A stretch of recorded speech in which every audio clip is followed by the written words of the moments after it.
Se você já estava achando a cena política bagunçada demais, eu vou jogar mais uma informação para bagunçar ainda mais a sua cabeça.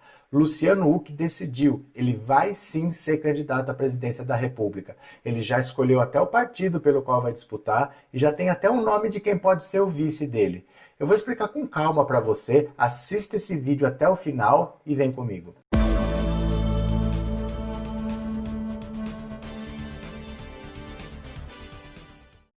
Olá, como que você está? Meu nome é Roberto Cardoso. Vamos direto ao assunto, sem enrolação? Porque o Luciano Huck já decidiu. Ele tomou a decisão de que ele vai sim ser candidato à presidência da República. Já escolheu o partido, já tem um nome de quem pode ser o vice dele, mas assim, como que dá para saber? Ele ainda não se filiou a partido nenhum, ele não falou oficialmente. Como que a gente sabe que ele vai ser candidato? É simples.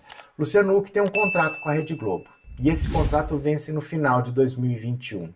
Então, se ele quer renovar o contrato, ele tem que discutir essa renovação agora, né? Antes do vencimento. Só que se ele estiver na televisão ano que vem, ele não pode ser candidato, porque você precisa se desincompatibilizar. Você precisa sair da televisão para disputar a eleição. Então, o que tem que acontecer? Se ele quiser continuar, ele tem que renovar agora e aí ele está fora da eleição. Ou então, se ele quiser disputar a eleição, ele não pode renovar o contrato. E Luciano Huck já comunicou à Rede Globo que ele não pretende renovar o contrato dele. É importante a Rede Globo saber isso com antecedência, porque os contratos não são simplesmente Globo e Luciano Huck. Envolvem vários patrocinadores, é muito dinheiro, são contratos de longo prazo. Então ela precisa saber, Luciano, você continua ou não? Não vai continuar? Tenho que preparar outro programa, arrumar outro apresentador. E isso já foi comunicado. Luciano Huck já comunicou à Rede Globo que ele não vai continuar, nem a Angélica. A Angélica também não pode continuar porque, sendo esposa dele, ela não pode continuar com a imagem na televisão enquanto ele é candidato. Então, por causa disso, a gente já sabe, os dois estão fora da Rede Globo para o ano que vem é o ano eleitoral, e Luciano Huck vai sim ser candidato à presidência da República. Ele pretende se filiar ao DEM. Até o meio do ano ele deve se filiar ao DEM e o vice dele na chapa deve ser o Eduardo Leite, que é o atual governador do Rio Grande do Sul. Aí surge um pequeno problema, porque se ele for candidato pelo DEM, vai bater num outro problema que já estava sendo articulado pelo Rodrigo Maia. Em julho de 2020, tanto o DEM quanto o MDB desembarcaram do Centrão. Como assim? O Centrão tinha mais ou menos 260 deputados. DEM e MDB juntos tinham 60 deputados. Eles decidiram que não iam mais participar do Centrão, porque o Centrão estava apoiando Jair Bolsonaro e Jair Bolsonaro ia ter como candidato a presidente da Câmara dos Deputados o Arthur Lira. E o Rodrigo Maia preferia ter um candidato próprio e não apoiar o candidato do Bolsonaro, o Arthur Lira. Então, qual foi a estratégia do DEM e do MDB? A gente sai daqui, a gente se une ao PSDB e vamos lançar um candidato nosso. E se fecharam em torno do Baleia Rossi. O Baleia Rossi é o candidato que vai rivalizar com o Arthur Lira, que é o candidato do Bolsonaro.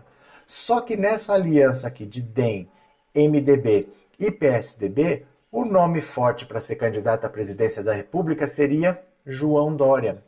Então agora começa a ficar aquela situação. Eles tentaram formar um bloco forte, com 3 partidos grandes, DEM, MDB e PSDB, para fazer o presidente da Câmara, já olhando para o ano que vem, uma possível candidatura desse grupo à presidência da República, que seria João Dória. Mas agora apareceu esse elemento novo, porque o Luciano Huck está se filiando ao DEM com vistas à eleição de 2022 presidencial. E aí Rodrigo Maia vai ter que ver o que ele faz. Porque se ele não se juntar com MDB e PSDB, aí fica difícil ele querer viabilizar uma candidatura própria do DEM, sem o apoio dos outros dois. Ele precisa de um bloco forte para bater de frente com o Bolsonaro no campo da direita. Por outro lado, ele também não pode agora simplesmente ignorar que o Luciano Huck entrou no partido simplesmente para isso e abraçar o Dória. Ele vai ter que desfazer esse jogo de xadrez. Rodrigo Maia e João Dória têm estado muito próximo realmente. Desde 2019, se você lembrar, o Alexandre Frota, lembra dele? Quando ele começou a atacar Jair Bolsonaro, ele foi expulso do PSL. O Rodrigo Maia pegou Alexandre Frota pelo braço e levou não para o DEM, não para o partido dele, levou para o PSDB do João Dória. Ele chegou até a chorar quando ele apresentou o Alexandre Frota para o João Dória.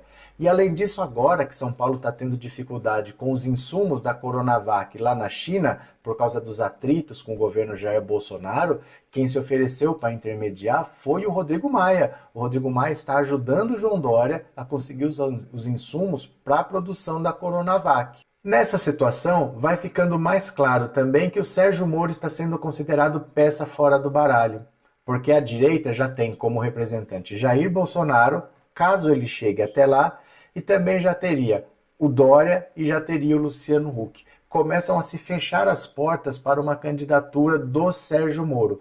A única saída, agora que ele já não vai ter mais opção de partido para entrar, seria um partido que fosse criado para ele. Há um grupo de empresários que está pretendendo criar um partido para Sérgio Moro. E aí ele poderia ser candidato sem estar atrelado a Rodrigo Maia, a PSDB, a MDB. No entanto, desde que o Lula recebeu todo o material da Vaza Jato, todos os arquivos que estavam no STF, agora ele tem muito material para atacar o Sérgio Moro. Então nós não sabemos como o Sérgio Moro pode chegar até as eleições de 2022. É bem capaz que ele se desintegre, é bem capaz que ele derreta, porque do mesmo jeito que ele vai ser atacado pelo Lula com o material da Vaza Jato, Jair Bolsonaro, a hora que for dada a suspeição do Sérgio Moro no caso do Lula, vai dizer para o eleitorado dele que o Lula está solto por causa do trabalho mal feito do Sérgio Moro. Ele vai jogar a culpa não no STF, ele vai jogar a culpa no Sérgio Moro. Ele vai falar, vocês estão vendo? Esse cara aí que é o responsável pelo Lula estar solto. Esse cara aí é que fez o trabalho mal feito e agora tudo foi jogado por água abaixo. Então o eleitorado de Jair Bolsonaro deve ir com ódio para cima do Sérgio Moro. Isso deve enfraquecer muito a campanha dele. E aí nós devemos ter como representantes da direita Jair Bolsonaro, Luciano Huck e João Dória. E nós vamos ficar então para 2022 para ver como esses partidos vão se arranjar. Em princípio, era para ter dois rivais. Era para ter o Bolsonaro e o Dória representando esse bloco de DEM, MDB e PSDB. Com a entrada em cena agora do Luciano Huck, vai bagunçar um pouco. Nós não sabemos mais se existe essa união de DEM, MDB e Dória. Dória está conversando sempre com Rodrigo Maia. Eles almoçaram sexta-feira, dia 15, no Palácio dos Bandeirantes, em São Paulo. Então nós vamos ter que aguardar para ver como que essas peças se assentam no tabuleiro. Mas o jogo está posto. Luciano Huck vai para o jogo sim. Ele já avisou a Rede Globo que não vai renovar o seu contrato. Nem ele, nem a Angélica. O ano que vem ele já está fazendo campanha, já está na política eleitoral. Eu quero saber o que vocês acham disso tudo. Como seria ser governado por um apresentador de programa de auditório? Escreva aqui nos comentários para mim. Caso Luciano Huck vença, como seria ser governado por um apresentador de programa de auditório? Escreva aqui embaixo para mim que eu vou ler todos os comentários. Tá certo? Vou parando por aqui. Um grande abraço a todos e eu já fui.